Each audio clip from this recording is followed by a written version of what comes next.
I took off the iron chains from my hands. The moment they hit the ground, they triggered a level 18 earthquake. Only 10,000-year-old black iron could cause such tremors. But just earlier when the Valkyrie came to challenge me, she sent me flying with one palm. I landed heavily spitting blood, yet she didn't stop. Instead, she launched a full attack, trying to force me to unleash my inner power, but I remained unmoved. Luckily, she stopped in time and spared my life. She was confused why I was on the brink of death, yet still refused to fight back. Little did she know, empty fame is now what I despise most. 5 years ago, I left home to fight for the title of #1 under heaven. But when I returned in glory, I found my home massacred by a tyrant. Consumed by grief, I wanted revenge, but my dying father told me not to. Looking at him, I had no choice but to agree. With my family gone, I wandered aimlessly through the streets, until one girl found me. She arranged for me to work as a janitor at the Marshall Hall. No one knew how strong I really was, even casually dropping my chains to the ground could release a pressure so intense that the hall master believed it came from ancient black iron. They all thought there was a hidden master in the hall, unaware that the master was me.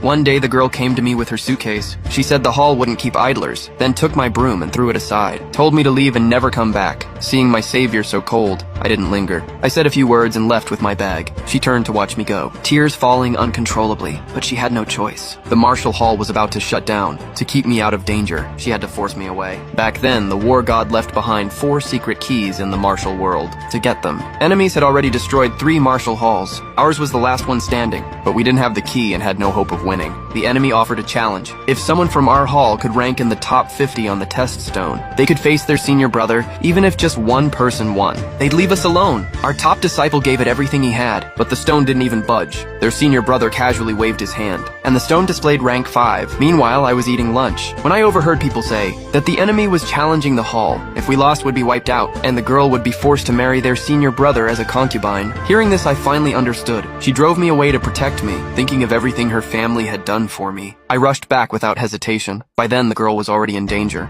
No matter how she attacked, she couldn't get close to their senior brother. Instead, she was humiliated as a plaything. She couldn't bear it anymore. Used all her strength, but was still defeated and thrown from the stage. Seeing this, I was furious. Just as I was about to step up, the hallmaster jumped on stage first, challenging the enemy to a duel, but he too was powerless. Knocked out in one blow, I finally lost all patience. Unleashed my inner power and shattered the black iron chains. The energy I released stunned everyone, but their senior brother laughed. Mocking that brute force was worthless in a world ruled by inner power. He released his own energy trying to scare me off. I decided to activate the test stone, to show him what true inner power was. The moment my spirit energy poured in, the ranking shot up instantly. The crowd gasped in disbelief. Some even began to question who I really was.